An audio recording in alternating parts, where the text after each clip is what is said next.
Half a million people could lose their jobs depending on how the trade war goes. It's like, that's huge. Trauma is internalized and then becomes part of your DNA. We're leaving this country. It's over. And a decision like that should not be made solely based on emotion.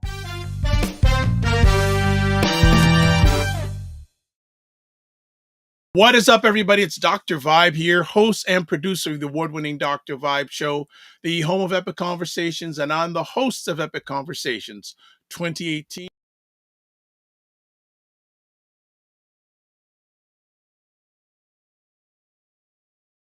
Oh, I'm still here. All right, Best Podcast News Award winner, given out by the Canadian Ethnic Media Association. I also co-host and co-produce the only online show for dads, fathers, and male caregivers that is sponsored by Dove Men Plus Care. And as always, I'd like to say you're blessed, highly favored, a magnet for miracles, and a solution for someone's problem. We're broadcasting live on Monday, June 16th. And second half of June has already started, family. And I think I had said this last week. The summer solstice happens on the 21st. I'm up during the evening time, and it's getting dark later and later and later. But by next week, this time, the days start getting shorter in my area of the world. So that is a little crazy. Want to know how everyone's doing? For those who celebrated it, did you do any celebrating on Father's Day? Did a lot of good stuff. Oh, Yannick Russell is in the house. Yannick Russell, I'm trying to get a hold of you, but then you show up when I'm online. Oh, you treat me so bad, Yannick. You treat me so bad. Oh, my goodness, you treat me so bad. But you know what? I still care and love you lots. It's all good. It's all good. Father's Day, great weekend. I had mentioned, I don't know if people on Monday probably chat about on the weekend. I had a relative come up. I hadn't seen him for a long time, and he was staying at one of my cousin's places, and he asked me for some phone numbers. I said, hey, well, what are you doing this weekend?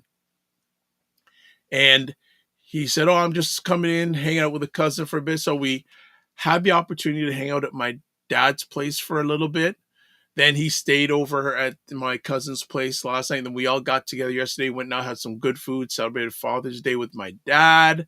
So it was just a really, really wonderful day. And then last night we hosted a conversation about the state of Black fatherhood and the state of Black fathers on Black Men Can Talk. Had a full weekend. So it was all good. It was all good. And all the better of it. All the better of it. So I see there are people already jumping in. I'm going to I'm going to do something real quick. Sorry, 47 announcing. Let me just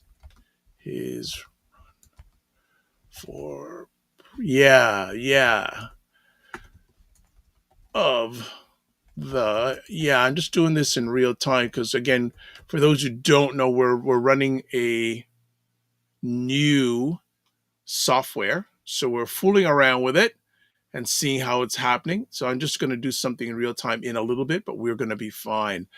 All right, so Yannick Russell says, good morning, Dr. Vibe. Yes, we keep missing each other, but we will connect this week. Should I reach out to you, Yannick, or should you reach out to me? That's what I need to know. What is the best way? Because I don't want to stalk you. Let's put it that way. I don't want to be looked at as a stalker. So you tell me the best way you can to get a hold of you. So you can say it in the comments. If you notice on your screen where they're watching live in the replay, got the QR code in the corner. Now, if you want to just swipe with your phone, it will take you right to the Dr. Vibe Show YouTube channel where you can watch replays of epic conversations that I have hosted. I am going to say to my producer, hold on just a second. I'm having fun here, but I don't want to have too much fun. So I just want to see what we're going to do here. You know what? No, we'll probably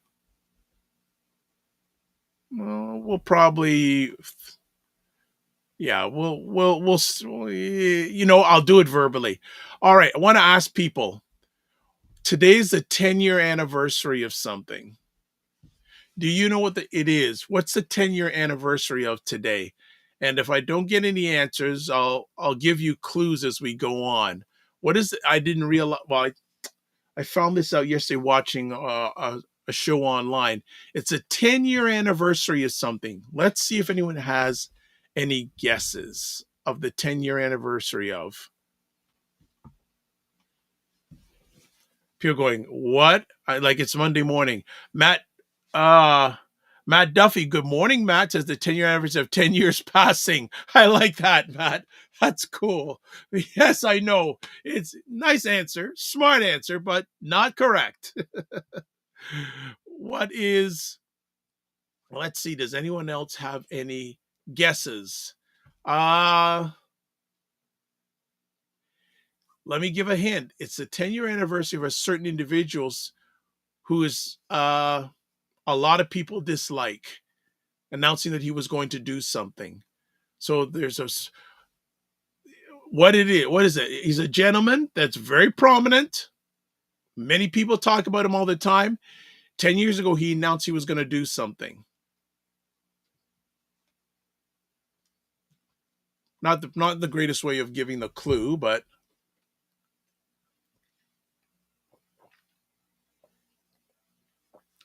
is this man orange? Matt Duffy says. Yes, he is orange. So I think with that, it should give you a better hint or better get you closer to the answer. What it is the 10-year anniversary of?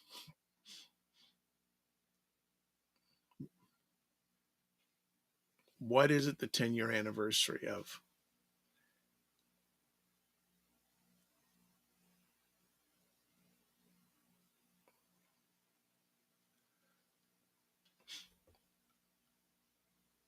Now, I didn't type this.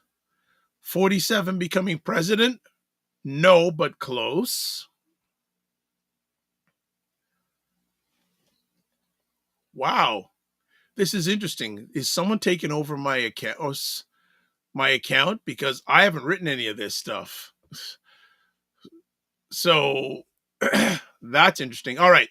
Let me tell you, it was 10 years ago today that 47 announced he'd be running for president of the United States. 10 years. Crazy. Crazy, crazy, crazy. How's the last 10 years been for the world? Has it been good? We don't know. So we're still here, by the way. We are still alive. There are a lot of people who thought that when he got elected the first time, it'd be Armageddon. And then the second time, who knows? Oh, good morning, Art Lee Creative Energy Agency. Good morning. Good morning. Good to see you here this morning. Hope you had a great weekend. That is no problem. It's all good. It's all good. It's all good. All right. So it's been 10 years since 47 has been president. No, not president. Now, let me correct that. It was 10 years ago he announced he'd run for president of the United States, and he's been in twice. Interesting. I was watching a show online in the last few days saying that they were saying that Barack Obama should come back and run again. What do you think about that? I don't know and again, I don't live in America, so I don't know the Constitution 100%. Is he allowed to run again? Or does the Constitution say that you can't run for 2 consecutive terms? I'm not familiar with that, but there's a lot of people in 47's camp that want him to run again for president. And I think I don't know if you can be president more than twice. Well, I don't know if it's concurrently or twice separately. Not sure about that. All right.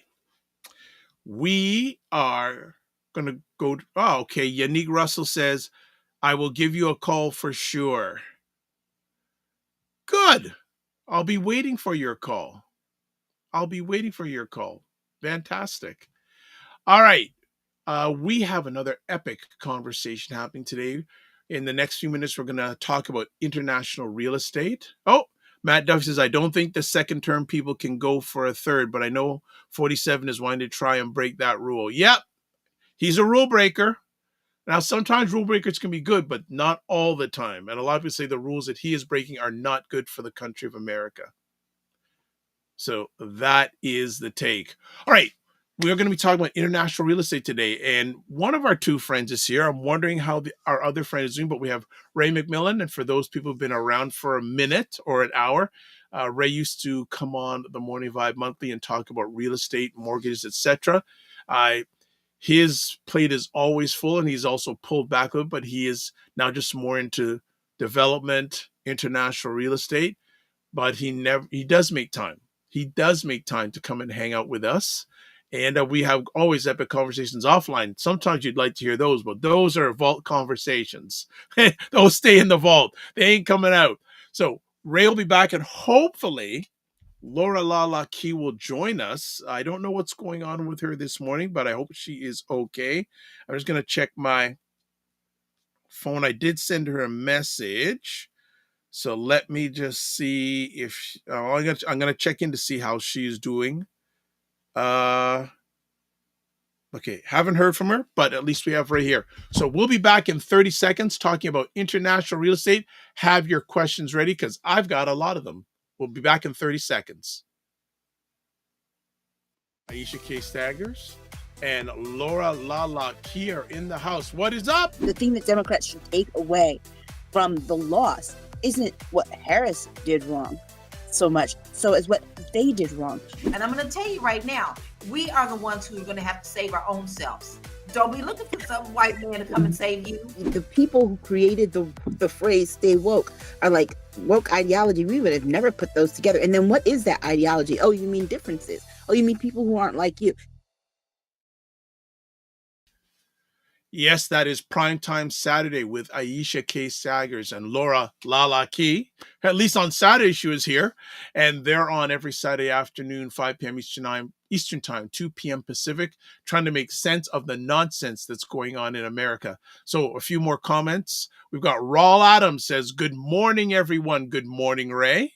And Art Lee Creative Agency says, Ray is the man, always learning something new from him. Well, you don't put pressure on my brother. Don't put pressure on my brother. All right, and let's do some housework before we get started. Subscribe to the Dr. Vibe Show and hit the notification button.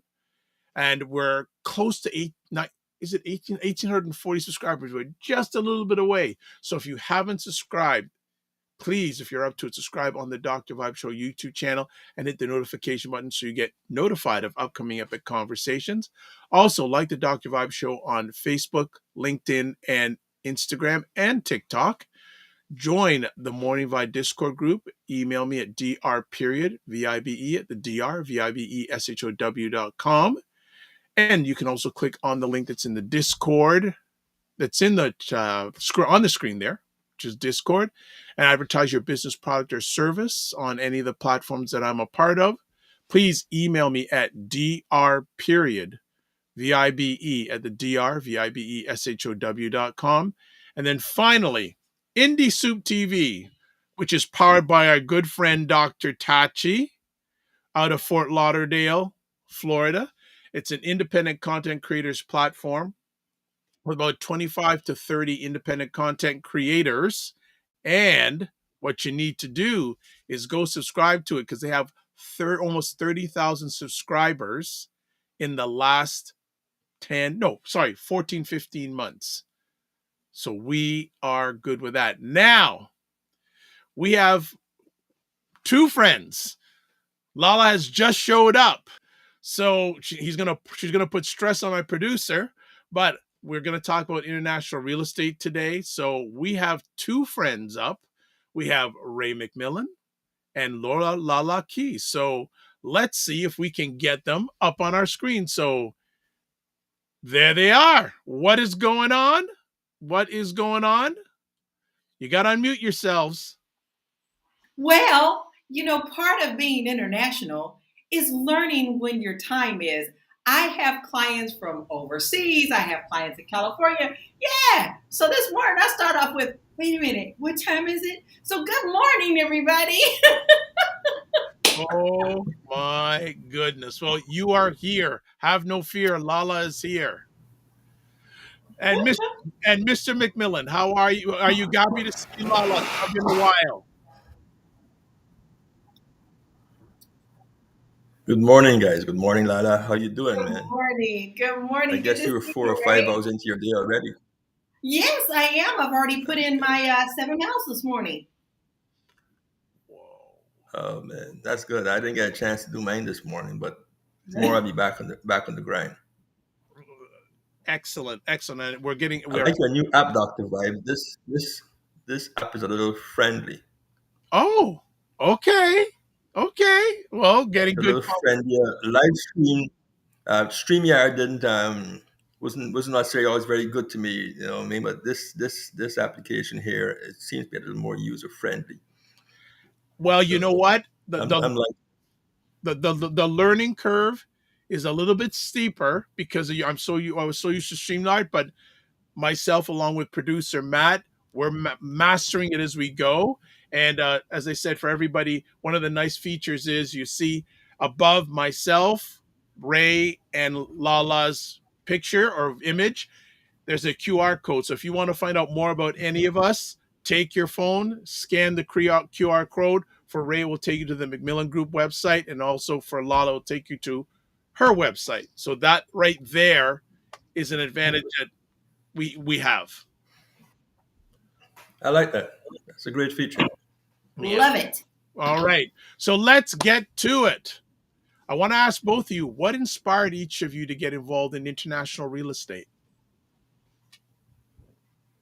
I just, it's interesting because even before I thought about doing international real estate, anytime husband and I would travel, since I've been in real estate since 2006, I'm one of those looky-loos. I would love to see what other countries had compared to what we have, how they build theirs different than ours, and they do. They build theirs very much different than what America does. So I would always try to go and look at properties, even on vacation, even if it was just one or two. And then I just got really interested in it when we started traveling a whole lot, doing the singing thing. And then when we came to visit Portugal 3 years ago, I found it extremely difficult to find agents. They a lot of them just don't call you back. They do different. They don't have an MLS, things like that. And then I met this one agent in Nazaré who showed me several properties, and we just hit it off. And he looked at me and said, I don't have an American agent to help me. Can you help me? And it just lit up all my buttons. And I said, sure. And that's how I got started. Nice. Ray, how did you get started in the world of international real estate?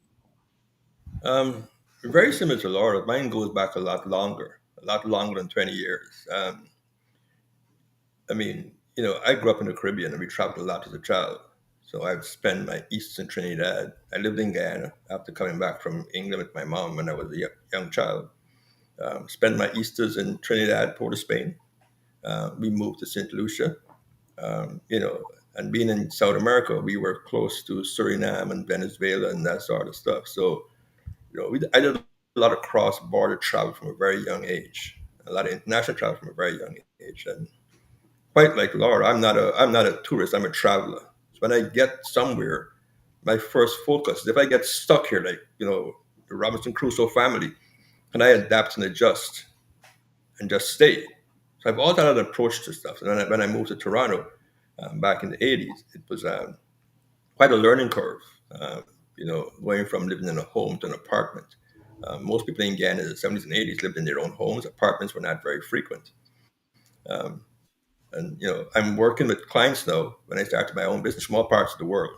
I've got clients from part of Africa, East and West Africa, Central Africa. I've got clients from parts of Europe. We always have great conversations. My first question to them was, why did you leave where you were to come to Canada?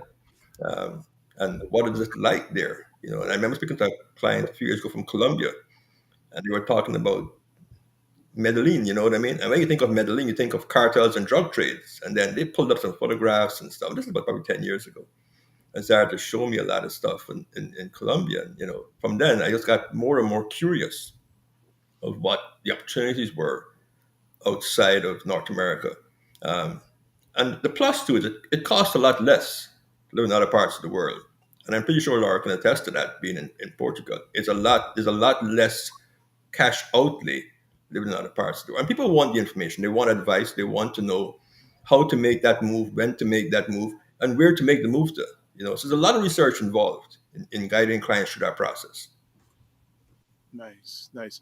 Anything you want to add, LaLa, before I go to the next conversation? Oh, no. I think Ray's got it right. I mean, I think you're either really a real estate, what they call them, foodies, and people who love food. You're a real estate foodie, or you're not. You know, I mean, you'd love to see houses even when you're not working. You know, I mean, even on Sundays when I didn't have open houses, I would like to and see, you know, what else was in the neighborhood. But that's also a part of what us great in our business. When you have that passion outside of, you would do it for free. That's anything in life. You know, if that passion is there, then you know you have the right person to work with, because I don't know too many other agents, to be honest, that will go and look at other houses when they're taking a day off. It's kind of hard. Nice. Nice. Well, let's get to it right now. What are some of the biggest challenges for someone looking to buy property overseas? I'll let Ray start with that one. I think the first thing is if you need to get a mortgage, how do you arrange that? That's the first thing. And the second thing is the residency requirements in each country. I mean, we're going into a whole sovereign country, right? Now, in many parts of the Caribbean, you've got what is called citizenship by investment, CBI programs. So if you're buying a property in, let's say, Antigua, if you're going to spend $250,000, they will give you honorary citizenship, basically buy your citizenship.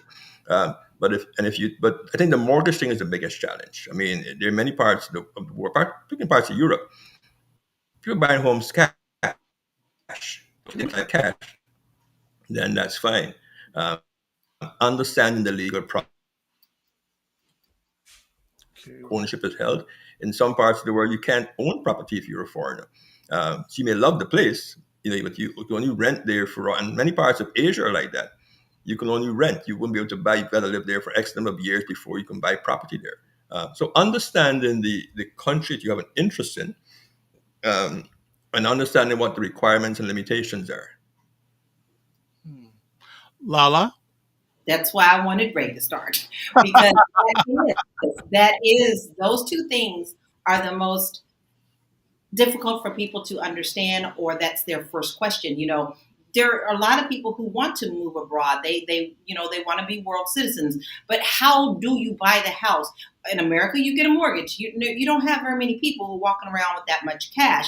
So the question is, can you get a mortgage in that country? And how difficult is it? Because even in Portugal, you still have to put down a certain amount since you are an expat in order to move forward with a lot of the local lenders. They need to see what you're making in America. Yes. How are you going to sustain yourself over in Portugal or even Spain? You know, I've got a lot of people moving in different areas, but it is different. And it does sometimes mean different paperwork. And sometimes it means paperwork times 2. And what does that mean, LaLa? That means it has to be in the language of the country that you are moving to. Then it must be translated to your native language. So in our case, it would be English. So when you're closing on a house, it needs to be in Portuguese, and you're finished with that. And then you have to go and do it again, all in English, so that you have both sets of understanding. You know what I love? When two people are on, and especially when Ray loves the conversation, he has a big smile and he nods his head. And I saw that. Ray was smiling, says, okay, we're in the right place. We're in the right time. Ray said, okay, we got this. We got this. Anything you want to add to what LaLa added on to, Ray? No, I mean, she hit the nail on the head. I mean, understand that, particularly going to a country with a foreign language, you know, you've got to understand how to read those legal documents. I mean, you're making a very huge investment in many cases. A few $100,000 US. Depends on where you are in the scale. It might be a lot more than that. You want to find a lawyer who's also fluent in your language plus the language of the country. When things are translated, do they lose any meaning in translation? Right? I mean, some things can be translated accurately from one language to the other, right? So you really, it's a lot to go into it if you want to make sure that the process is going to be enjoyable and you wouldn't find hiccups. And I think you have also, life in North America is very easy. We got a lot of very great functioning systems here. And in many parts of the world, things move differently. So you've got to, pack a bit of patience, and adapt to the pace and the environment that you're in. So I think that's one of the first things you've got to raise. And I think I was in a convo last Friday with another group, and I was telling them the same thing. You've got to adapt your energy to the country that you're planning to do business in. If not, you will find yourself in a lot of problems. I Question. can say more than that. Like, I got to tap onto that.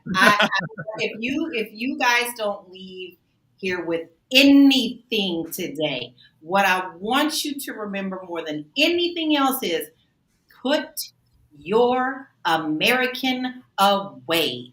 You don't go to somebody else's country and try to establish your Americanship. It doesn't matter there. You are a guest in someone else's homeland. Yeah. You are now the immigrant. Mm-hmm. Mm-hmm. And that's very difficult for a lot of Americans to do. I mean, you should know that, LaLa. It's very challenging for Americans to put away that Americanness when they go to foreign countries and adapt to how that country flows. You know what I mean? Like but hey. Oh, this is good. This is good so far, so good. Producer Matt has a question, says, Ray and LaLa, where would you say was the most interesting place you've traveled? Oh, we've been all over the place. I've been to Rome twice. I've been blessed enough to say that I've been to the Vatican twice. And even then, it's not enough. There's so much to see, especially with the museum and, the Sistine Chapel. Those things light my fire. So I would say the most interesting place to me was actually the Vatican in Rome. And the first time we went as a married couple, and the second time we took my mother-in-law, I don't like to call her in-law, she's my mom and me, for her 80th birthday. And she had never been to Europe before. It was her first trip. And it was a lifelong dream to take her to the Vatican. And so when she walked into the Sistine Chapel, I will never, ever forget her face. It's something that I cherish. So to me, that is my most interesting. Nice. Nice. Ray? Well, I do a lot of photography. So I like the outdoors. I like a lot of the wildlife stuff, So I love South America. Living in Guyana, crossing to Brazil is very, very easy. So you go into places like Boa Vista and Manaus, and you've got the savannas and the rainforest and stuff like that. And just watching how other cultures, simpler cultures, live uncomplicated lives. So while I've traveled to many parts of the developing world, parts of Europe, for me, it's been in parts of South America where I see that simplicity of life, where roads are made out of dirt, and if the rain falls, your truck may get stuck in the mud and that sort of stuff, and you gotta jump out there and forget your fancy loafers in your foot and push it. You know what I mean? So for me, it's actually been crossing from Guyana into parts of Brazil by road, in a regular pickup truck, and just seeing that very, very natural life. Nice. There's a comment here. I just want to pick it up. There we go. So Inspired Thought says the Vatican is incredible. You can't listen. Walking through one time, not even twice, there's just no way you can see all the amazing things there. I know that there's a lot of controversy about how a lot of things there doesn't belong to them. And you're always going to have controversy with that. But to see it, there is something special, especially if you're an American, because America's not that old. We are a baby country. We are a baby country. We're getting ready to celebrate 250 years. That's nothing in the scheme of Europe. So when you are looking at things from the 11th century, the 12th century, that there is massive history behind it. So it's quite amazing and it's quite different. And sometimes it'll surprise you. You see all these history shows and all of that. And you think that Michelangelo picture and all these things are absolutely huge. And you get there and you go, wait a minute, that's like the size of a postage stamp, So it's just amazing to see those things. And the Vatican is one that has just a treasure trove of everything. Nice.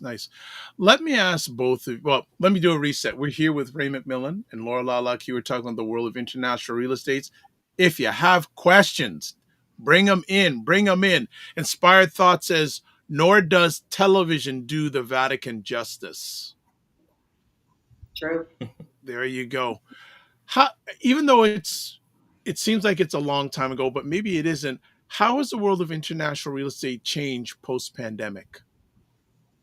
Oh, I'm not going to hog all this. I'm going to let Ray go first. It exploded. It showed people that it created a sort of a global platform for a lot of people. I mean, my son travels a lot, Stefan. During the pandemic, I traveled quite a bit, actually. I was in the plane probably every month going somewhere. I think people start seeing things. And then you got to remember that North America is an immigrant society. Everybody's from somewhere else. I mean, we may have been there. Some have been there here longer than others, but a lot of us, our roots are someplace else. So what a lot of people to do is start going back to where their grandparents and their great-grandparents, probably their parents came from. And that means going back to parts of Europe, parts of Asia, parts of the African continent. And people are able to work remotely, effortlessly. Because a lot of times we think of many parts of the world, we think that there's not enough technology for me to access Wi-Fi or do banking. And that is so far from the truth. I mean, the African continent has cities that look a lot like New York City, right? You go to parts of Asia, you go to you go to Manila in the Philippines. I mean, these are large cities with millions of people, 10, 50 million people. So what it allows people to do is see that there's an option apart from living in North America or the United Kingdom or parts of the more common cities in Europe. The places like Granada, Spain, and Porto in Portugal. 10 years ago, people couldn't find those places on the map, right? And so this created a whole boom and a lot of opportunity, in many parts of the world where you can and then, it gives you a first-hand view of the culture and the climate and all those great things. I mean, Florida is great, but I mean, Granada and Porto is a whole lot better. I see that rolling the ride, you know what I mean? I am just not a Florida girl. I can't. I tried my very best to love Florida. I just had a very hard time there. I'm from Kentucky. We do have, a lot of humidity, but I didn't live in the best part of Florida. So I experienced a lot of what we see in America politically. So I couldn't get out of there fast enough. A conversation piece.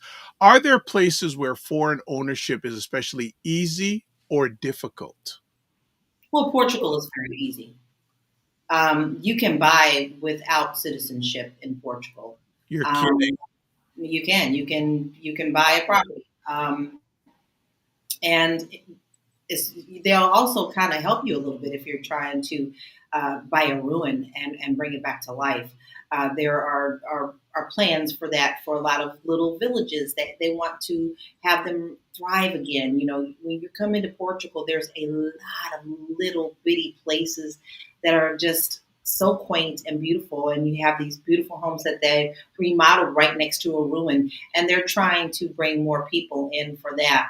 So Portugal is one of the countries that is fairly easy to buy at the moment. Because there has been a political shift here. And now because of what's going on in America as well, they are rethinking and revamping this because a lot of the Portuguese people are feeling like they are being pushed out of the real estate market. It's too high because Americans, Brits, Indians, everyone been coming over and just buying in cash and just paying anything because it's more affordable than their country. So that has kind of outpriced them. Wow. Wow. Ray? Yeah, I mean, yes, a lot of about the whole but Europe in general. I mean, parts of Italy, parts of Spain, it's the same thing. I mean, these countries have got history going back several centuries. If you look at a lot of the homes in the UK, built more than 100 years ago, and if they've been abandoned or not maintained, you can buy them for pennies on the dollar. Um, it's also very easy in the Caribbean to buy real estate. Um, you know, for the Caribbean, the dependency on foreign assets is very prevalent. So in a lot of parts of the Caribbean, having foreigners come in with foreign dollars, whether it's euros, pounds, or US dollars, and buy property, it allows a level of development which would be a lot slower if we were only dependent on the local population. I mean, most of the smaller islands, I mean, Jamaica is a bit of an anomaly. You've got 4 or 5 large cities in Jamaica, and they've got a very, very diverse economy going beyond tourism. I mean, they've got a very efficient and effective banking system in Jamaica and a stock exchange and all that good stuff. You get into the small islands like St. Kitts and Nevis and Dominica and St. Vincent. Those are basically one town, one city islands. And once you leave the main city, I mean, the rest of the place is pretty rural and pretty quiet, but they're beautiful.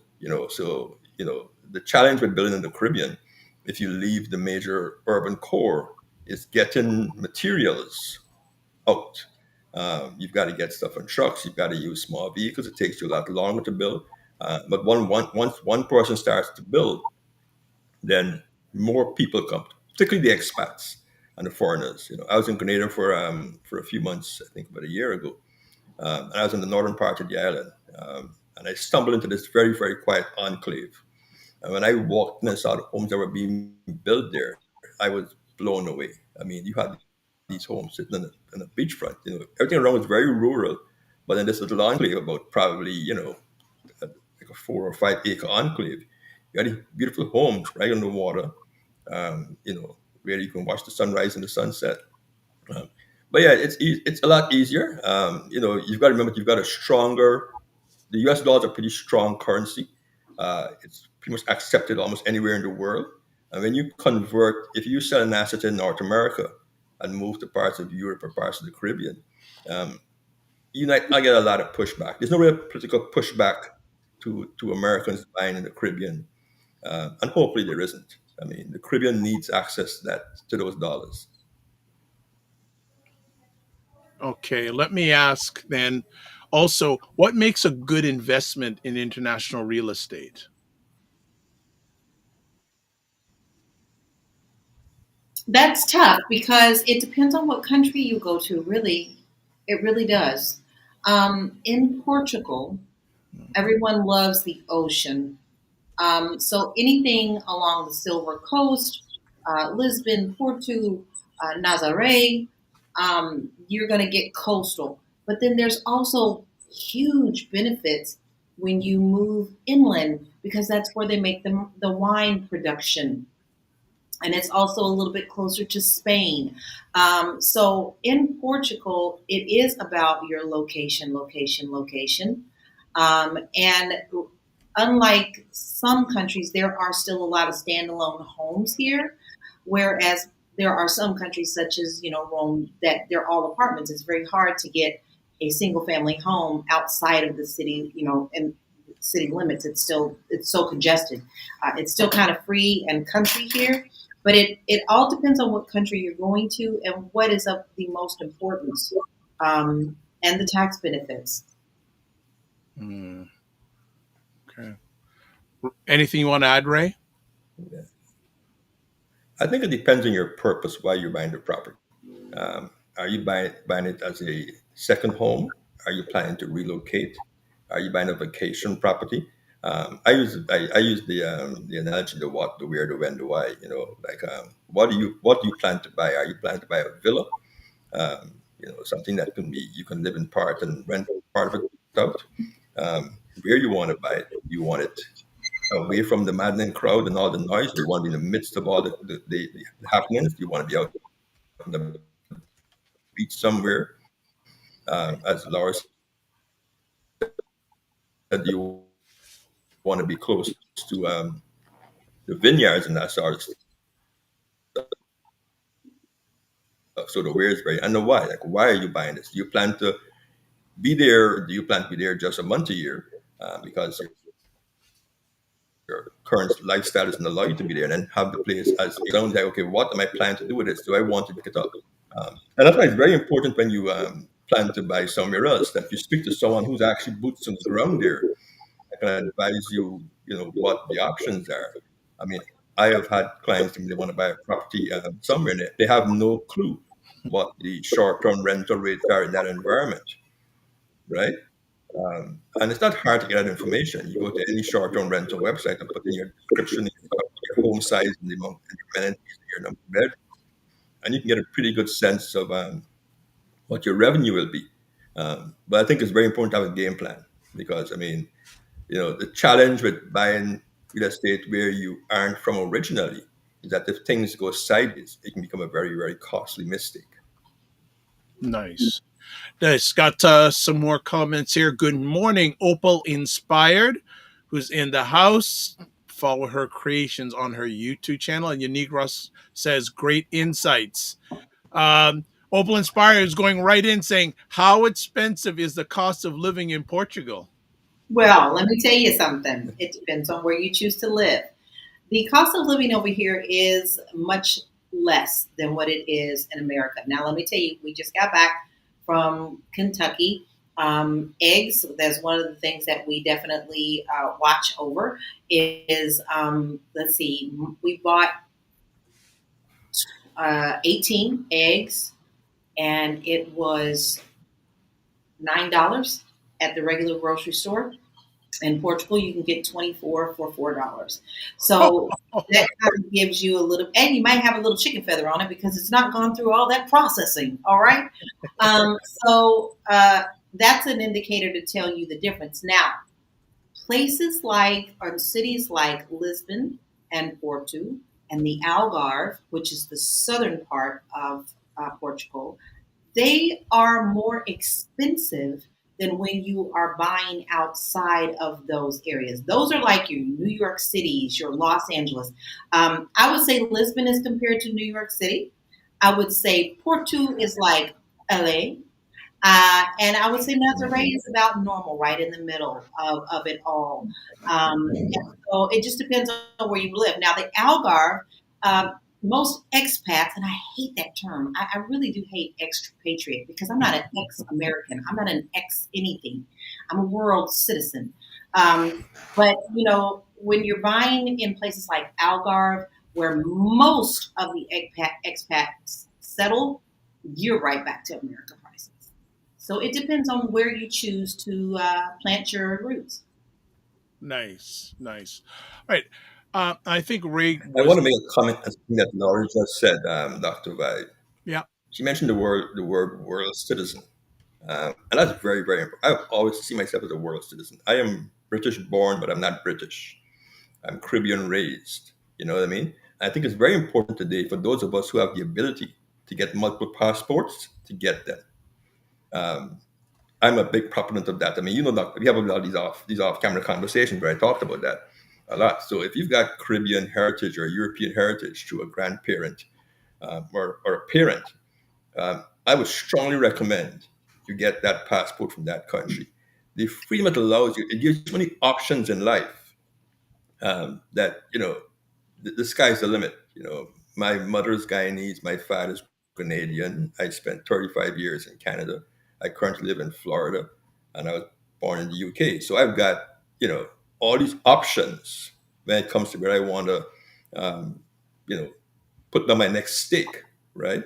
And while I might be currently in Florida, I might not be here 3 months from now or 6 months from now. I mean, I might end up going to Ghana and living in Ghana, or going to the Philippines and living in the Philippines. You know what I mean? So if you've got that option through direct bloodline of getting residency or citizenship of another country, I strongly recommend you do it, because the world is changing very quickly. And some of those changes aren't for the best. They're actually for the worst. You don't want to get caught in the outside looking in. I'm just good old Kentucky, and I'm just a good old country girl. That's all I got. Okay, I love it. I love it. I love it. So just to reset, we're speaking with LaLa Key and Ray McMillan about international real estate. Provide your questions in the chat. So Unique Russell says, so true, Ray. Fitness IQ, good morning, says, morning, everyone, and happy belated Father's Day to the gentleman. And then Opal Inspire says, thank you for LaLa answering her question. Unique Russell says, thank you also, and also says, yes. So you can tell Unique Russell is a big supporter of Ray McMillan. Okay, so it's all good. Again, and I know, Ray, you may have touched it, but I may want to go a little bit deeper. How do each of you assess the risk versus reward in unfamiliar markets? Well, if you don't do your research, that is a massive risk. If you just get so excited about a place and you don't do the research, you're going to get there and not enjoy the experience. You really must understand the culture and decide that you're going to be a part of that community. You don't want to just move somewhere and just want to just be in your own home, just expect people to speak English. Everything is supposed to be like you were supposed to when you grow up. If you don't open your mind, that's your risk. The reward is if you do open your mind. Oh, the new experiences you will have. One of the very favorite things that I love to do is to go and visit as many castles as possible. I am a castle chick. I love to go and see the history. I love to do that. And these are things that I'm used to seeing as growing up. Fatima, the story of Fatima and the 3 children and the Mother Mary, that's down the road. Like, I can go there at any time and know that history. So there are risks if you don't open your mind and you're not open to making yourself a part of the community. But the reward for being a part of the community is great. Okay. Ray? Yeah, that is so true. And I said earlier, I'm traveling, not a tourist. When I go somewhere, I immerse myself in the local culture. I want to go to the market. I want to jump on regular transit. I'm not jumping in any fancy air-conditioned taxi. I want to move around the same way the average folk moves around there. And now with Airbnbs and short-term rentals, easy to go somewhere and not stay in a hotel. I think a hotel really clouds your perception of an environment. A hotel in any part of Africa, a hotel in New York City, is not much different. You've got room service, there's a bar downstairs, there's a restaurant, a gym, and a pool, and it's an air-conditioned room. If you want to really get a part of that environment and that country, you want to go and live, like the way regular folks live. And it may include some inconveniences. I mean, some countries there's water supply issues. There might be a blackout sometimes because of different issues. You may have mosquitoes, you may have a few bugs here and there, but that's what it is. So if you're not prepared to be in that environment, then you may as well stay in your North American city. And then be nice to local people. I said my son went to the Philippines last year, Philippines and Japan, and he was sharing his experience with me. They didn't stay in a hotel. They stayed in a regular home in a regular neighborhood just outside of Manila. And the experience was very similar to being in parts of the Caribbean, with the exception of the language. I've got a friend of mine who just moved to Panama, and he was just sharing with me how he retired to Panama and what it's like, and he's encouraging me to come. My challenge is, I've got a language limitation, so I never managed to. My mom speaks several languages, but I didn't get that language gene. Right? So I didn't get the language gene.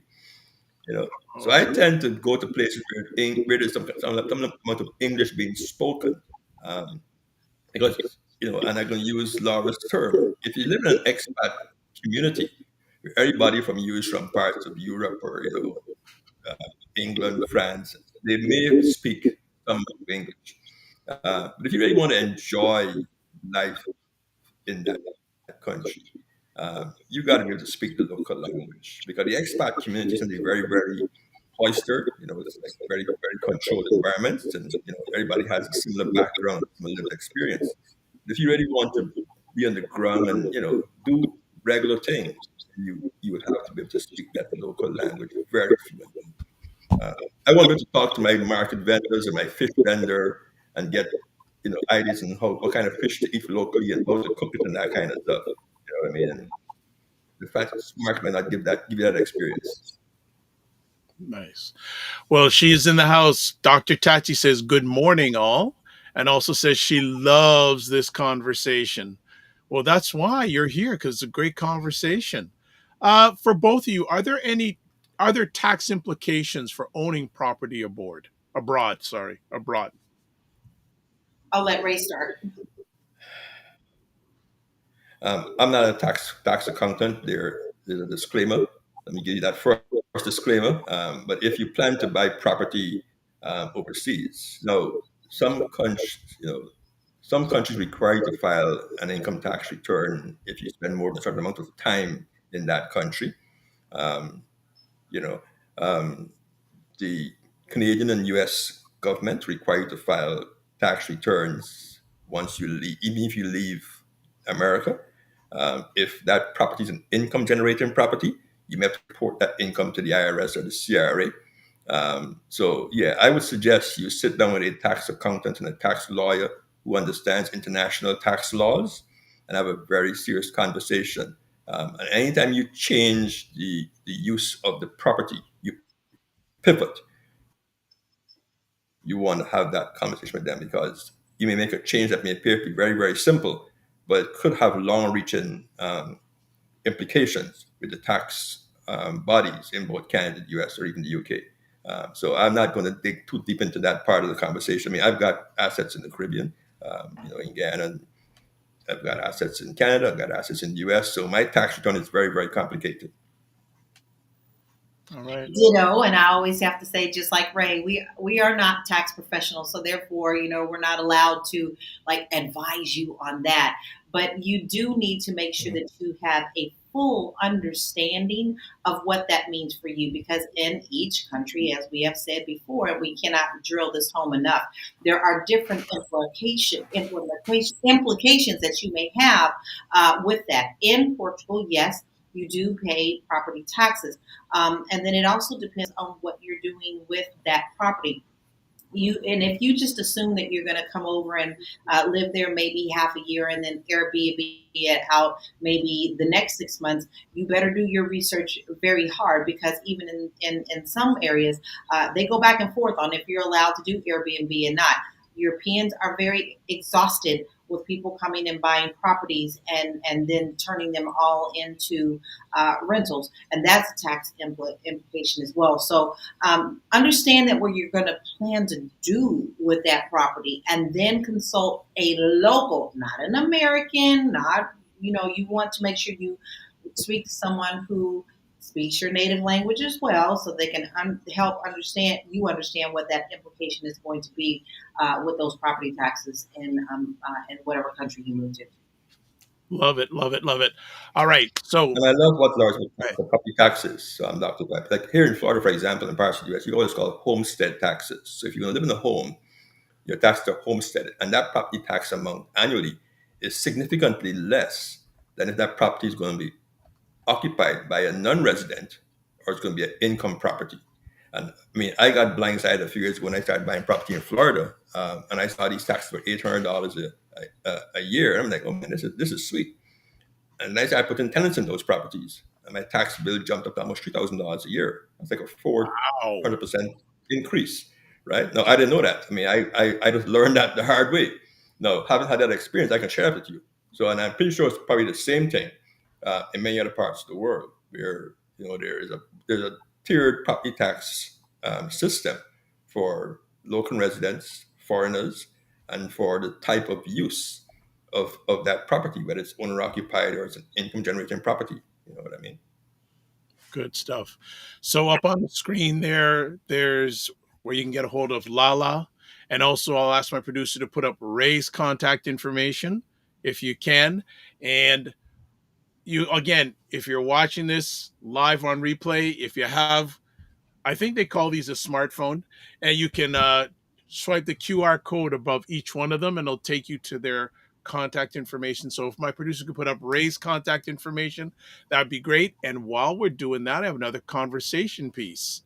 How has technology changed the way people buy and sell internationally?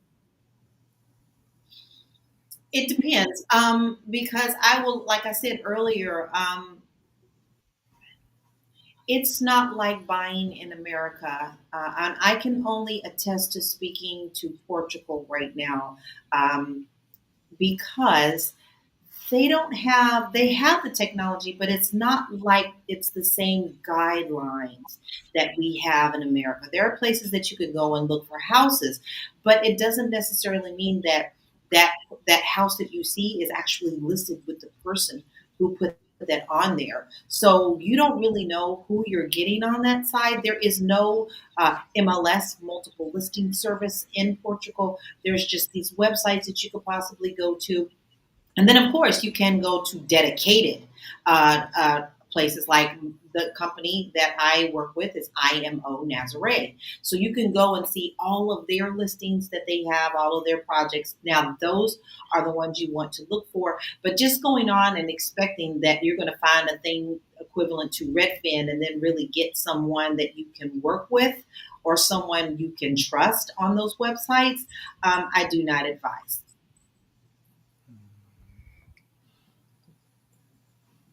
Excellent. Yeah, that is so true. I mean, I do a lot of stuff in the Caribbean, from Jamaica right down to Guyana.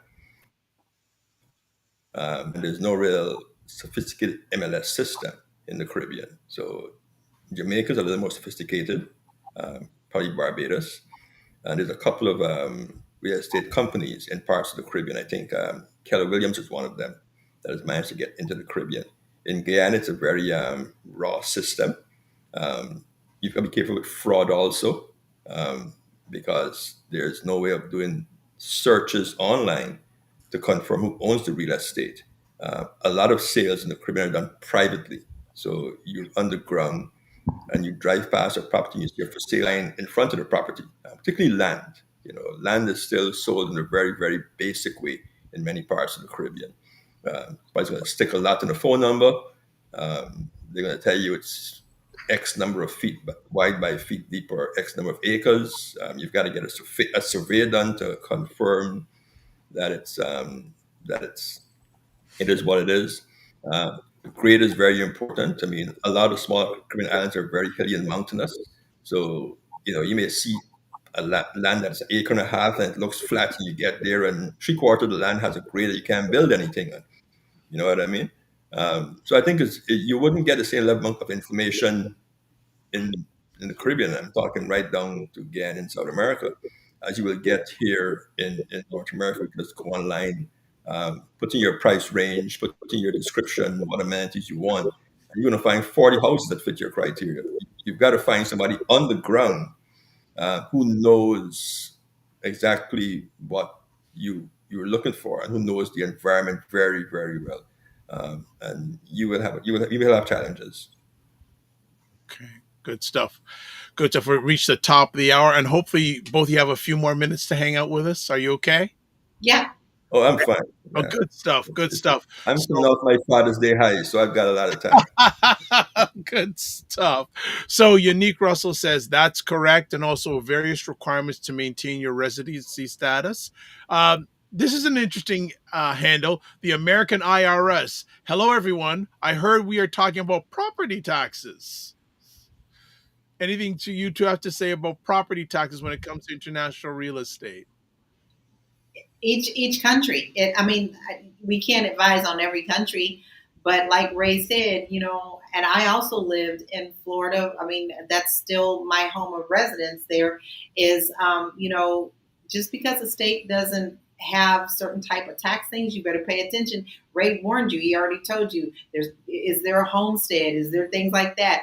But you have to consider that also when you go to other countries. How long are you going to live there? Are you going to be splitting your time there? Are you going to what they do in America called snowbirds? In the winters, are you going to go down to where the states are warmer? Same thing in international real estate. Depending on what you're going to do with that property is going to affect your income property taxes. Got it. Anything you want to add to that, Ray? No, I think Laura touched all the necessary points there. Just be very careful and get advice from the locals. It's interesting, LaLa, you mentioned about there's that term snowbirds, especially in Canada. We have a province, Quebec. And for many, many years, a lot of old Quebec retirees would go to Florida and they called them like snowbirds, especially here in the province I live in, Ontario. But because of the changing political environment, there seems less snowbirds are hanging out in the state of Florida and in the U.S. in general. So it's very interesting. Someone that Ray may know, Stefan McMillan, says, "Morning, everyone. I heard many platforms speak about Africa, in particular West Africa. What are your thoughts about real estate investing in Africa, especially if your business can be viable there, like i.e. agriculture?" Ray's the expert on that one. I've got a very good friend who actually does business in Ghana, and he's been bugging me for the last year to visit. I was actually met a gentleman who's doing a development who bought an island in Ghana. Actually, he's doing a condo development. I think Africa presents great opportunities.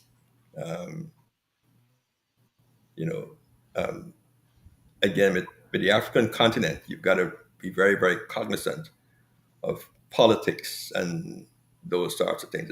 I mean, countries in Africa go through a lot of turmoil. So you want to find yourself in a country that has a very, very peaceful political environment. So, one of those countries is Ghana. Very quiet, very peaceful. Parts of the south, you go to places like Rwanda. Again, great opportunity. Rwanda will have some of the most beautiful beaches in the world. And you've got the nature, you've got the safaris and stuff like that. So for me, it would be places like, I would look at would be Rwanda, Ghana, and probably Kenya on the east coast of Africa. Real estate is very, very inexpensive compared to North America. You can still find beautiful homes for under 100,000 US. You can build. Land is still relatively cheap, and they've got a lot of geographic beauty that can be enjoyed. I think what's important is getting a good sense of the climate in that environment. So anybody who wants to invest in the continent, I would suggest they go there and spend some time there. It's a couple of months. I am supposed to head down to Nigeria at the end of the year, and hopefully I'll go to Ghana at the same time to get a sense of what the place is like.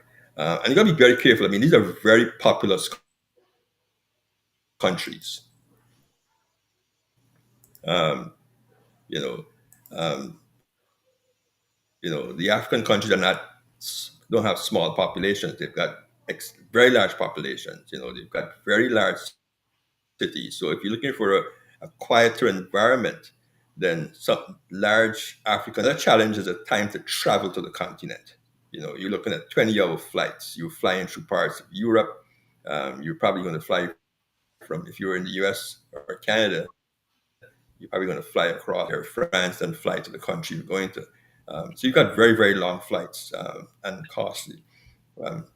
So those things you have to really consider when speaking about going to the African continent. I mean, hopefully those things change in the future and getting there becomes faster and less expensive.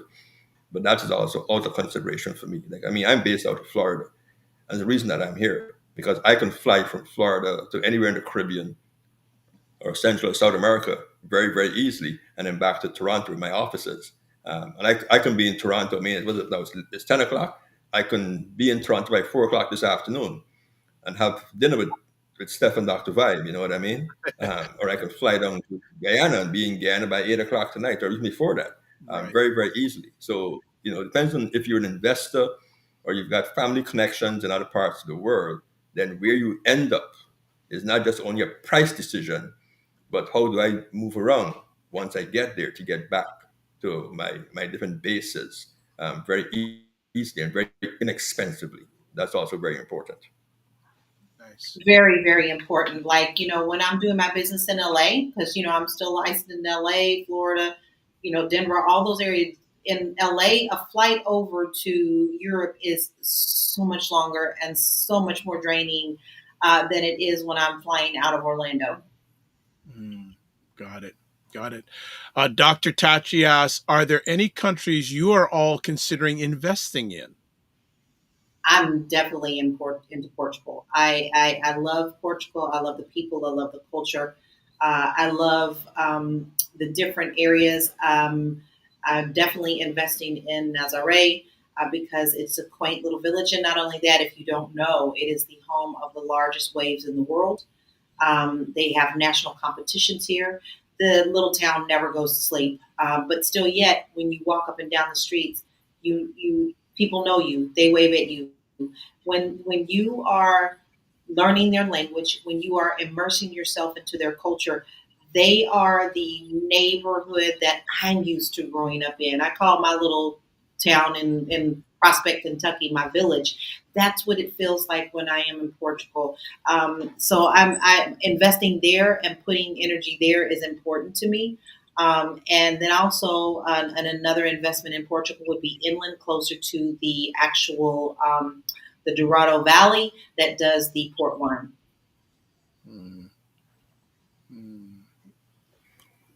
For me, I'm heavily invested in Jacksonville, Florida, but my next place is Guyana. Guyana is going through a huge growth spurt. It's now have one of the largest oil economies in the world. There's tremendous opportunity there. There's a lot of Guyanese going back to Guyana.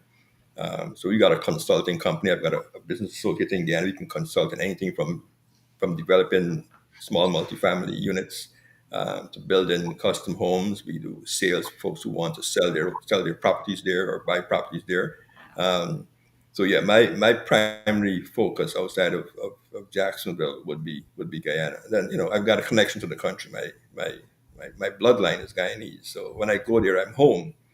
Right? It's very relaxed and comfortable for me, and then I've got all the fresh air and fresh food. So it's an easy for me going back to Guyana. And I understand the nuances of the society also. I grew up there, so I don't have too much. There's not that much of a learning curve for me. I understand how to deal with tradespeople, and I understand the challenges with the banking system and all that kinds of stuff. So it's an easy fit for me to do business in Guyana. Okay. Next question. I love this. The audience is now taking over the conversation a good way. I'm just steering. They're driving. I guess you're going to be here for a while, Dr. Vibe. Well, 15 minutes. Hey, it's okay. Okay. It's all good. So Inspired Thoughts asks, and Ray, I know you spoke about this when you were doing your monthly money conversations. Any thoughts about how to plan for healthcare and health emergencies when considering living overseas? Yeah, you better think about that. You want to go first? Yeah, that's a good one, because I think people don't think about that. That is an excellent question. One of the reasons that people consider Portugal is because they have such a wonderful healthcare system. However, there's also a lot of changes going on with that right now, because the Portuguese people, the natives, are saying that people who are coming over are actually taxing their system, and they're thinking about making sure that all expats, which they do, I think it's a requirement, that you have private insurance as well as public insurance, and that you use your private insurance first before you go to the public areas. But the first thing that you need to do is always to make sure that you are living where you go. You need to make sure you register at your embassy, because they will also give you plenty of information about where to go for emergencies in healthcare, and even national emergencies, not just healthcare. And you can get a lot of information on that. But every little town has a dedicated area for their healthcare. They also have the things like we do, the quick trips where you go in if you're not feeling good. Hey, I need help, and you don't have to go to the hospital. But you better understand that it also is a language barrier if you don't learn the basics of communication with your healthcare providers. How are you going to explain to them what's going on? And I don't mean trying to depend on translators. Okay, don't depend on the Google translators. There's a lot that's lost in translation. So when it comes to plan for healthcare, make sure you're working with a healthcare company that also has customer service in English or whatever your native language is as well, so that you can communicate as you're also learning the language. Yeah, Laura made two very important points there. I never thought about the language stuff and the Google Translate and things being lost in translation, because, I mean, when you've got symptoms to explain in a foreign country, in a foreign language, that can be very, very challenging. And the other thing to do is registering with your local consulate or consular office wherever you are. Very, very important. I've always done that. I mean, when I lived in Guyana, every year I registered with the British High Commission as a British overseas resident. Um, I don't do it as much anymore. When there's a crisis, I can just call the High Commission and be on the first plane out of wherever I am. But healthcare is a very valid conversation to have if you're planning to go somewhere. Yeah, we did have this conversation last Friday, Dr. Vibe. When it comes to the Caribbean, you've got a two-tier healthcare system. You've got the public and private system. So, I mean, as I said in that conversation, if you're moving to the Caribbean to live, then most likely you've got a better quality of life. So you can usually pay for your health services. So you won't usually be in the same predicament as local residents, which is unfortunate, but that's the reality of the world we live in. You pay to play. It's just one of those things. Um, I've got health issues. I'm not diabetic or hypertension. As I said, I'm a stickler, and that sort of stuff. So, but I've never had any concerns traveling anywhere and worrying about health issues. I actually got some medical work done in Guyana a few years ago. The treatment was top tier. A lot of medical professionals are actually trained in Europe or the US or Canada, so you're not dealing with somebody who went to a back alley medical school, which I think is a concern for a lot of people going back to the Caribbean. You've got very, very good professionals in these parts of the world. But as I did mention last Friday, you may want to, if you're in the Caribbean, you may want to look at getting private health care as opposed to going to the public hospital system, because you've got the wait times and that sort of stuff. Um, the Caribbean is an interesting place, class and status, which is very unfortunate. So if you don't find yourself in a certain class or a certain status, the quality of service you receive can usually be very, very lacking in many times. And that goes beyond healthcare. It goes to education. It goes to getting permits to do stuff. It goes to the banking system. It's just a very sad and unfortunate reality. Got it. Got it. American IRS says, remember everyone, lying on your tax returns is wrong no matter what country you're from. So there you go. Good point. Good point. Let me ask also, let me go with this one. What's the most surprising thing you've learned about a foreign real estate market? What's something that you went, I didn't know that, or it could be through your lived experience or just something recently. What's something that you went, oh, I didn't know that, or caught you off guard? The fact that it's not done the way that we do it in America. Literally, you can call an agent 50,000 times and they may not call you back. I have a house in Nazaré that I have been trying to get information on now for 3 months. I've emailed, I've called, I've reached out to other agents, and they still have the for sale sign out. Yet, not one agent has bothered to call me. Now, my partner has also tried to reach out to, so it's not a language situation.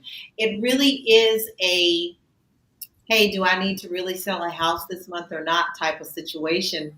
And that took me off guard that, if that's what you do in Portugal, that if you're an agent, why can't you call people back? That is why my partner and I are so tight in Nazaré, because when I need something, he's right there. When he needs something, I'm right there. If somebody's asking us a question about property, they're going to get an answer real quick. So I think that's what shocked me the most, is that it's very nonchalant when it comes to real estate business and agents.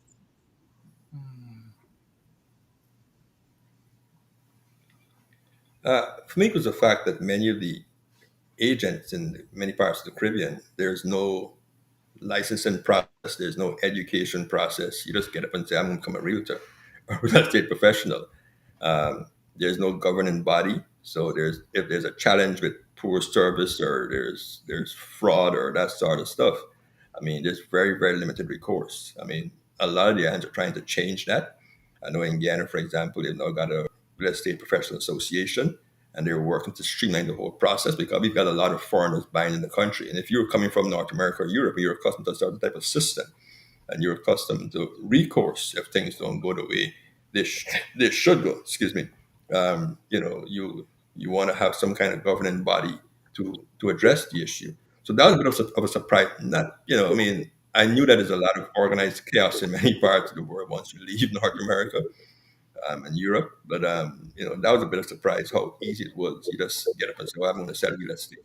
I mean, I met folks in Guyana who call themselves real estate agents, and I won't buy a dog kennel from them. You know what I mean? It was very simple. They wouldn't get a penny out of my pocket. But then there are other people that I've met who I've got a business partner there who was like, he can sell real estate any part of the world. He's a very, very highly professional.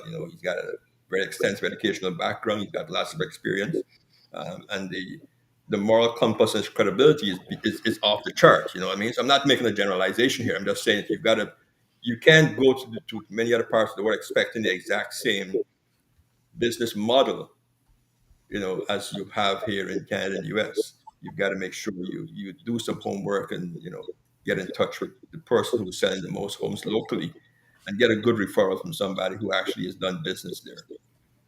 Okay, good stuff. I want to go back to the culture and regional differences. Can either of you share a story where cultural misunderstanding almost derailed a deal? Yeah.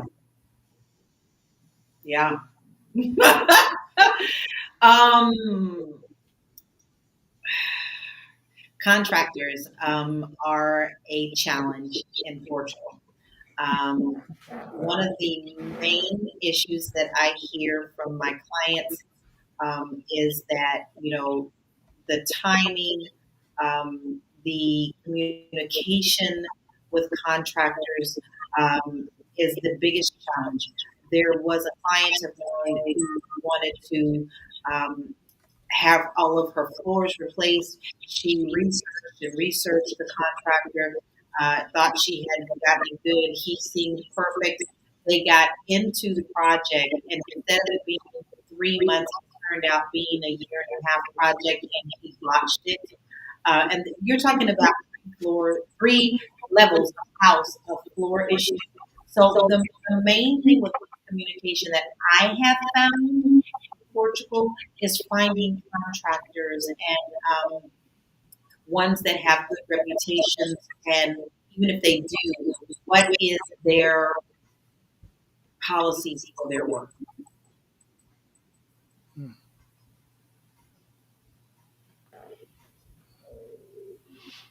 Ray, anything you want to add on that? Much the same as Laura said, the contract is going to be our biggest challenge in other parts of the world. again, there's no licensing in many cases. A lot of the tradespeople aren't formally trained. They may have learned the trade from a father, uncle, or grandfather. Um, the good contractor is doing 15 jobs at the same time. So what should take you 2 days to get done might take you 3 months to get it done. You know what I mean?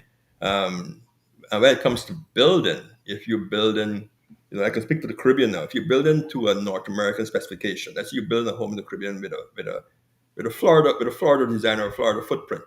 Um, Sometimes there's a misconnect between what their expectations and your expectations. So some of the designs that you may be looking for, they aren't familiar with, right? So you've got to be on the ground. Like I've done construction projects in Ghana, and you've got to be there every single day on site from 8 in the morning to 4 o'clock, whenever they finish working, every single day, because being absent one day could result in a mistake in the construction that might be costly to reverse. And I did have those challenges, So, but yeah, the construction stuff. I mean, they're good tradespeople. They're actually good at what they do, but a lot of the process is different, And in environments where there's a lot of foreigners doing stuff, the cream of the crop when it comes to the construction trade, you'll be working with the foreigners. So it's harder to pin them down to get your project. I mean, I've got people in Ghana doing projects that are being going on for 2-3 years. It shouldn't take more than 6 months to get a project done, right? So that the longer that project takes for you to finish it, the more it's going to cost you. You deem it the price and cost escalation, right? So it's going to get very expensive. So my advice to you, if you're going to build outside of your home base, be prepared to go and spend 2 to 3 months at a time there and manage that project yourself firsthand. I'd also suggest you hire a project manager locally over and above your contractor. And that person you liaison on a daily basis, and they manage the contractor for you. It might cost you a few extra bucks up front, but it's going to save you a lot of money in the long run if you go that route. And probably a lot of headaches too. Or a whole lot of headaches, because I mean, think of a construction site. You build a house in the Caribbean, for example. You've got masons, you've got carpenters, you've got electricians, you've got basic laborers, and they're on different levels of the communication scale. So I don't want to talk to the mason. I don't want to talk to the carpenter, right? I want to talk to the contractor, the project manager, right? I don't want to have to I don't want to have to deal with 15 different people, right? So I want to talk to one person, and you, the local guy on the ground who understand the cultural nuances, then you deal with them, and I deal with you. And I think we'll all have a better outcome. I'm not going to have my heart rate pumping and my blood pressure rising and I want to kill somebody. So that's how I've approached it. Nice. The American IRS says housing is a great investment, just like investing in kindness. Okay. Pimp Barbecue Sauce says, Vibe, check 1 2 1 2. Salute to Dr. Vibe. He has a PhD in vibing. I guess I should wear a cap and a gown maybe next time. And the American IRS says, taxes might be forever, but so is love. So remember, just like you have to pay taxes every year, you should also remember to love. That's a nice way of putting that. I like that. I want to jump a little bit to each one of you working with your clients. How do you build trust with clients who may be thousands of miles away? Being there for them. It's no different in any country whatsoever, or any business. I don't care if it's real estate. I don't care if you're being hired to sing a song for somebody. You must be present. You must be connected to that person. I often tell my clients that, hey, we're family now. We're a piece of a puzzle. If any one of the pieces are not there, we cannot complete the task. So therefore, you got to be locked in with me. I've got to be locked in with you. So I'm easy to communicate with. I use WhatsApp. That's international because most of Europe is using WhatsApp. So I'm locked in with that. I have Zoom where we can talk face to face. I use the technology to basically be the coffee that we usually go out to when I'm in the city, like in LA. I would take my clients out to a coffee shop. We would sit down and talk. Well, this is the equivalent of that. Communication. Do not leave people dark, especially when something as big as buying a piece of real estate. It's huge. It's a huge investment. You are dealing with people's monies and their lives. You must be able to communicate. And if someone is not communicating with you, then you move right along.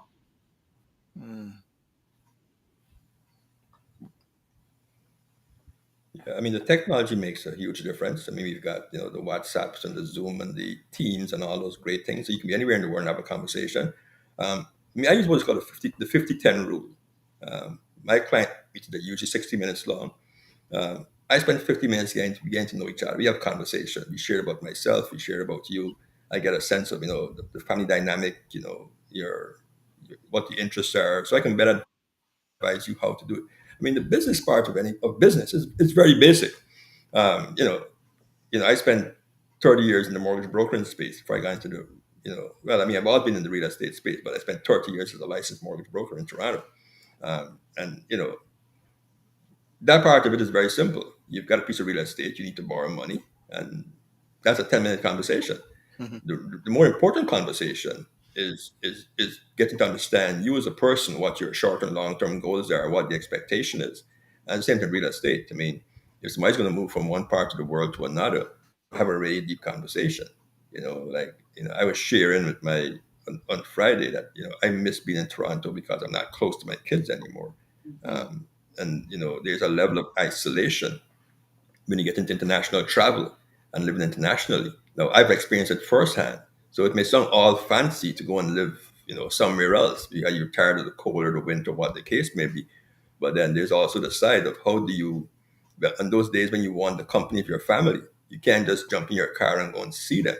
And how are you going to deal with those days? Now I've experienced that firsthand, right? Yeah. So, and I share my experiences with the clients I deal with, people I speak to, so they understand that there's a huge sacrifice to leaving where you've spent most of your life or perhaps all of your life and going to live somewhere else. It's not about beautiful beaches and palm trees and glasses of wine and under the stars and the sunset. It's a lot more than that. And if you've got grandkids and nieces and nephews and godchildren, you're going to miss a lot of family events because living somewhere totally different. I mean, the upside is that they can come and visit you and enjoy part of your life and your world. But the downside is, you're going to be missing. They will miss a lot of the very things you take for granted. The weekend barbecue, you can't get there. It's not a plane ride. It's no longer a car ride. Ray, I think that's really, really big. You can't just jump on a plane at any given moment with emergencies or special events that are happening that quick. I mean, it takes time to travel. It takes time to plan, and you must be prepared for that. Yeah, I think some people don't take that into account, and it doesn't hit them until they actually land a few days. Oh, I can't go see this person. I can't go see that person. That emotional factor sinks in, and you go, "Oh my goodness, did I make the right choice?" Yeah. Buyer's remorse, so to speak. Got some more conversation pieces here. Inspired. Yeah, and as I said, it's very hard to get out of that real estate transaction. 100%. Inspired Thought says, "Thank you both for this conversation." Yeah, go ahead, Dr. Bob. Yeah, he says, "Thank you both for this inspiring conversation. I've learned a lot. I've learned a few things I have not considered." Well, swipe on their QR code and talk with them more. They're available for you. The American IRS says, "This has been a great discussion." Well, I got two superstars here. So I won't go too much longer because I know you've got your days to do and LaLa's got her evening to deal with. Let me ask this. Okay, here's one. Have you ever faced a situation where you felt an investment might harm the local community? Repeat that. I want that to soak into me first. Repeat that. Have you ever faced a situation where you felt a real estate investment might harm the local community? Yes. Would you like to share on that? I do, and I was getting my words together. There in Portugal. Okay. Let's make this very clear so that you can understand. In America, we have mega stores. We have the Targets. We have the Super Walmarts. We have all of these big, massive places, these big, massive malls, these big, massive things that have put the mom and pop shops out of business, right? With people coming into new countries with those type of ideas, you're taking away jobs from the locals. So here's an example. If you want to come and have a superstore, you may not be able to because you don't have a superstore like Target where you can go and get your medicine, go and get your groceries, go and get your stores. If you want to go get medicine, you have to go to the pharmacia. Deal with that. And so you go to a store for that, right?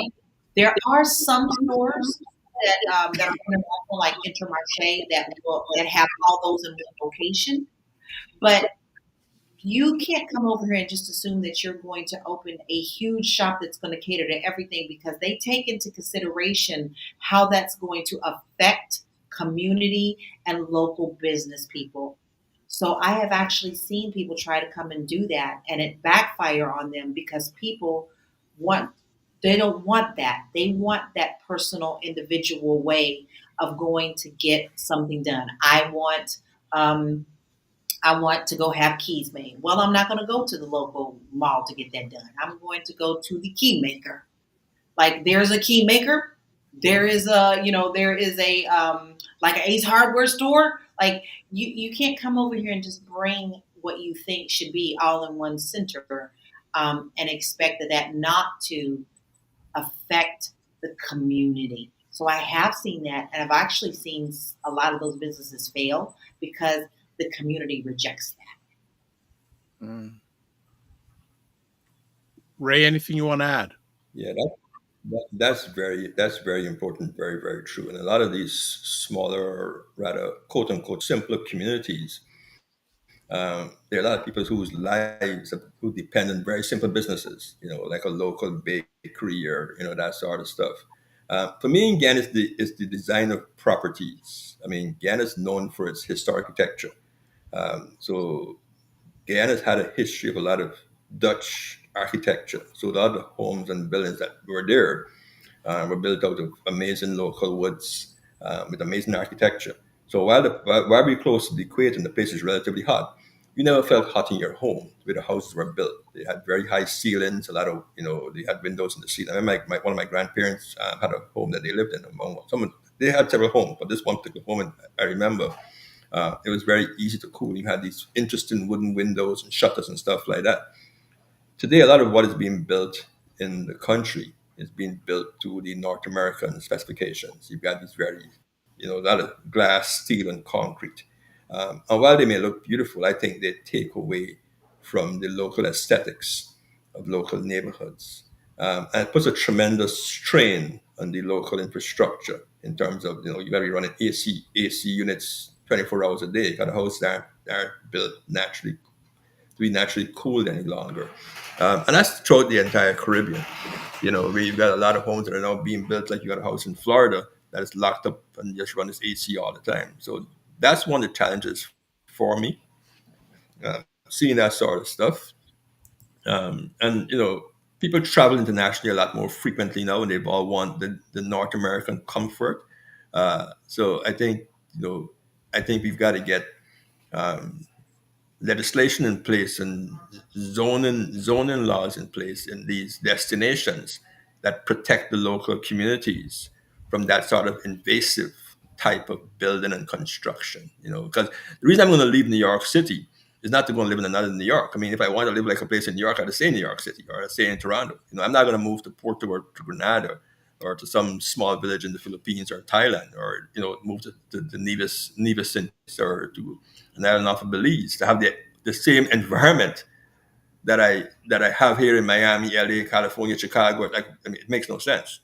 So I think it's very important that as people who are moving as relocators, we understand the importance of preserving those environments as opposed to coming with our approach. And bringing our lifestyle into those environments. Dr. Tati says the two of you are so knowledgeable. Right? Right? And Inspired Thought says, thanks, LaLa. The expenses are racking up. We're going to start winding it down because I've taken too much of the most valuable thing. You both have your time, but I want to ask one or two more conversation pieces. What's the most unusual request you've received from an international client?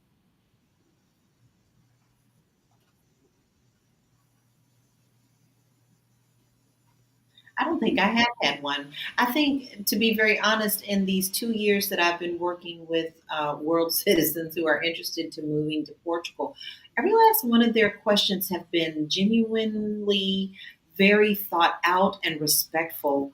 Um, I have, I haven't even seen people. I don't want to get political, but I do that. Um, I haven't even seen people from the far right uh, open their mind to this. It's mostly people who have a different process of actually seeing that they want to be good in the world and not oppressive. So I have to really honestly say I haven't had anything that was completely unusual. I mean, unless it's shipping stuff over. Like, 'cause shipping things over to countries is a lot of weird things, like pets. Can I have my pets come fly and things like that? Maybe that's the most unusual thing that I've had, to be very honest. Good stuff. Ray? Nothing unusual for me. I think for me is managing the expectation of the client.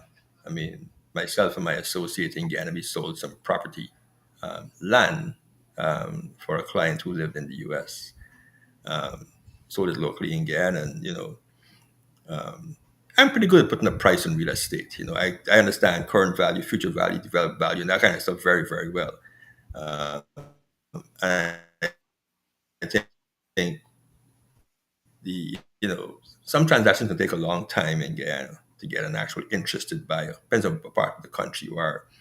And, the transaction went from nothing to a very active and aggressive offer very, very quickly.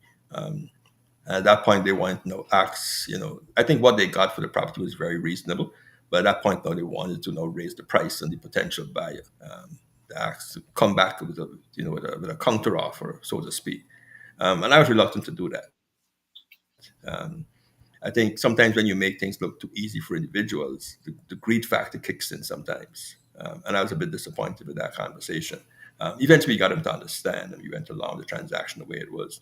But I mean, like LaLa has a lot of experience and knowledge on life in Portugal. She lives there, and she's gonna make things sound very, very simple and very easy to do. And I think sometimes that ability is misinterpreted by people who are coming from another part of the world, and they push the envelope. And I found the same thing doing stuff in the Caribbean, because my experience, my knowledge in the Caribbean, and it's extensive, from Jamaica to Guyana, and I've spent time in a lot of places in between, and I visit very frequently, because of the knowledge and the decisions that I help people to make. They push you to do even more for them, and you got to manage that dynamic very, very, very carefully. Okay. Second last conversation point. Where do you see the international real estate market heading in the next 5 to 10 years? Oh, baby, it's exploding. People are tired. People are now seeing that it is no longer just a dream, that you literally can do this. And, I think that people are being more educated on what they want to do. If they're not happy with where they are, that they don't have to be stuck there. So I'm seeing more and more people not just talk about it, but be about it. And one of the things that I always say to people is you must do a discovery trip.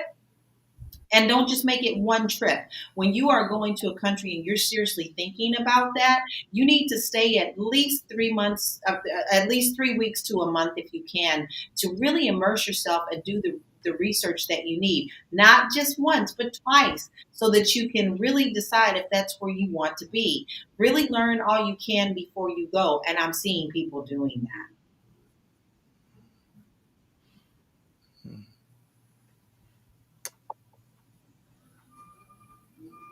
Ray, where's the market in the next 5 to 10 years? Am I frozen? Am I frozen? No, we got you. Oh, I mean, it's a huge opportunity. Yeah, it's a gold mine. You know what I mean? Like my focus is the next generation, the kids and the grandkids, you know what I mean? Having parents who have traveled extensively and lived in different places and have a very global perspective on life living, it allows that generation to realize that they have different needs and different values. They aren't interested in living in mansions and cutting grass every single weekend. Most 25 years have no interest in that process. So that whole demographic, that whole cohort, they are prepared to go and live anywhere in the world and move frequently. They're going to probably spend a year here and 2 years there. They want to get to as many destinations as possible before they expire, right? So I think it's going to be a huge opportunity. And the more knowledge you have and the more insight you have, as LaLa said, you got to get on the ground. You got to go spend some time there. You got to go at least 2 or 3 times to really get a good feel. Now, I'm going to share a story before you left. I always knew I was going to retire in North America. I want to be able to leave Canada at some point. I mean, I love living in Toronto. It's an amazing city, but it wasn't where I wanted to spend my later years. I went from going to Jamaica to Barbados to Grenada, and eventually, Ghana became that place where I think I will be for many reasons. So I went to Grenada very often because my mom lives there, but I always stayed in a hotel. I go there for 2 weeks at a time. I stay in a hotel, and then I spend most of my time in the St. George's area, close to a beach called Grand Anse, which is one of the most beautiful beaches in the world. Beautiful place. So I never was really immersed in the actual Grenadian culture. I'll go to the market and go to a local restaurant, but I walked around within a 1 mile radius. So I went there about 2 years ago, and I spent, I think, 6 weeks in the northern part of the island. And at that point, I realized that I couldn't live there because there were so many challenges that I wasn't prepared to deal with. So you've got to go and spend some time there. You've got to really immerse yourself in the culture, and really get a good feel. But I think there's tremendous upside to the whole global real estate. There is a lot of opportunity for us, and I just think it's something that anybody who has the ability to experience and explore, I think you should consider it. And I'm going to go back to my first comment that I made. I mean, if you've got the option to get secondary citizenship somewhere else in the world through a parent or a grandparent, I suggest you seriously consider doing that, because it will make your life and your options a lot easier. Did we lose Dr. Vibe? I'm here. Oh, sorry. Your thing said offline, so I was worried what happened. No, I'm here. I'm here. No worries. We can't afford to lose you guys. You're the main driver of the conversation. I'd be lost without you. Oh, stop it. Stop it. We do this as co-creative. We do it all together. Dr. Tati says, yes, indeed. People have had enough of accepting poor treatment in the U.S. and are looking elsewhere. Well, a lot of people are telling me that. It's not only in the U.S. I mean, there are people in other parts of the Caribbean, the entire world. People are looking for opportunities. They're looking for things that are different. Yeah. She also says, something I always say is that people need to address whatever issues or problems they have before moving to another country, because if you don't, then you'll just have those problems with a view. Oh my God, yes. Deal with it, baby. Deal with it. Please deal with it. Don't bring it with you. Leave it at home. Yeah. Even if you're going over there, that could be a part of your therapy of unpacking the things that you need to unpack, because you can be so caught up in your country's BS that you don't even really realize how toxic it has been to you. So when you move to a different country and they're living differently, they're experiencing differently, you see the babies out playing differently, you see how other people are communicating without arguments over politics, everything like that can be a part of your healing. Just understand that if you're carrying it with you, that you're going to have to lay it down and unpack it so that you can enjoy the rest of your life in peace. Well said. Well said. Well, I want to That say is so true. So very, very true. well said. That's a beautiful way to end another epic conversation. LaLa and Ray, I want to say thank you so much. Uh, LaLa's contact information, producer, if you could put it up on the screen just for everybody, that would be fantastic. It's there, but also you can use the QR code above in the screen right there. And then for Ray, his contact information is there. And you can swipe the QR code there also. I want to say both of you. Dr. Tachi says, what a great conversation. Dr. Tachi says, what a great conversation. Want to say to both you and your families, and this is actually a bucket list thing because I've wanted you two on together forever on my platform, and it finally happened. Yes. So then the thing is, sometimes down the road, we have to have a second one because one is not enough. Yes, there's a lot of interwebbing going in with this. It's a must, and I think that since a lot of people are very interested in this topic, it's one that we can definitely give our professional thoughts to as well. All right, for both of you, as always, don't just manage. Oh, go ahead, Ray. Sorry.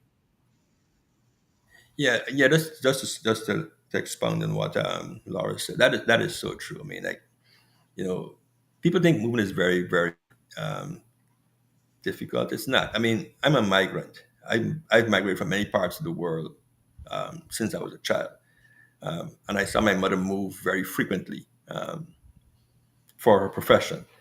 Throughout my young years and my early teenage years, moving is easy, man. Moving is very easy. Just pack up and go. The world is a huge world out there, man. Don't get caught in that 2 mile radius, man. Go and explore it. And people are the same. People are nice. There might be a language issue, and they might be, but don't get caught up in like the whole health.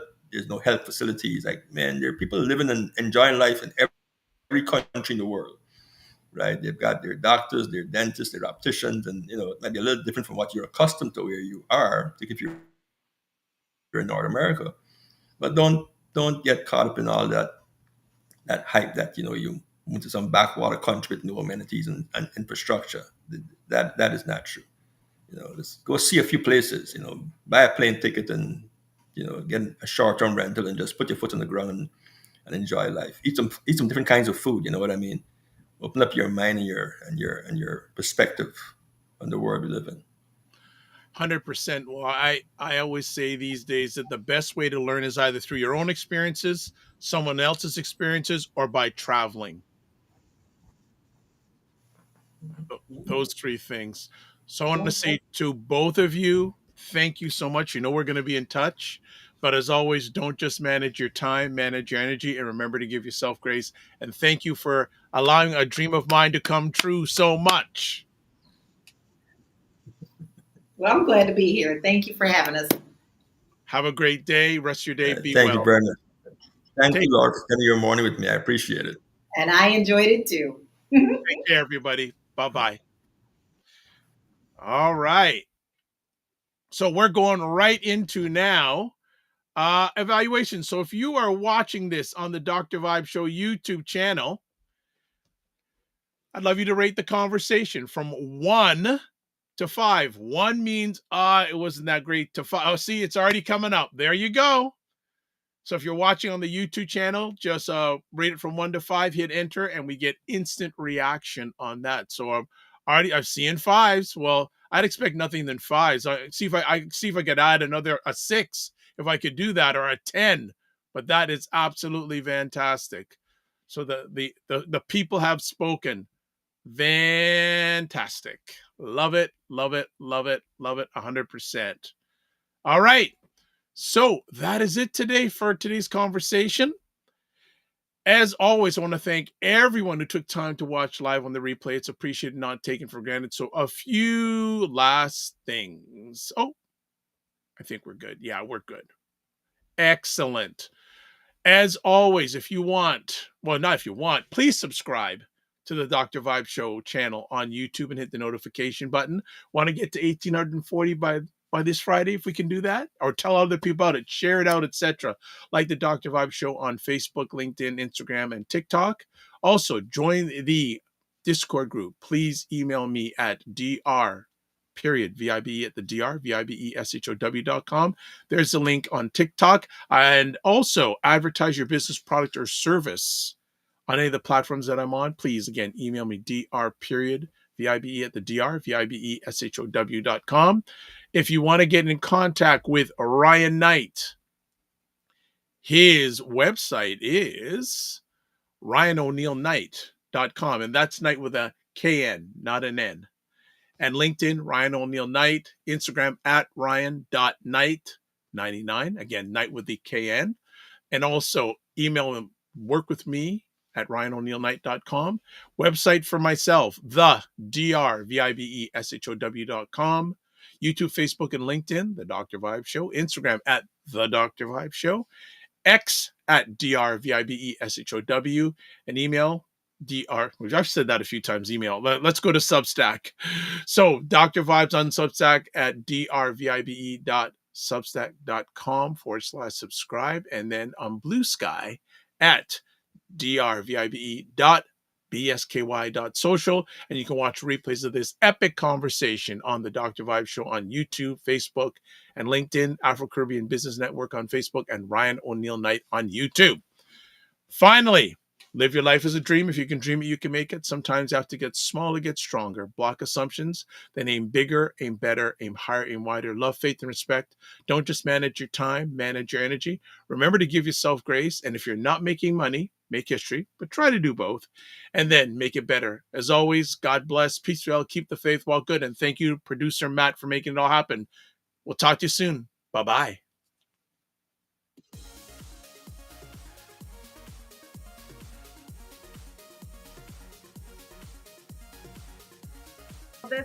This whole thing of using your business with plant-based products, don't you think your life should reflect that too?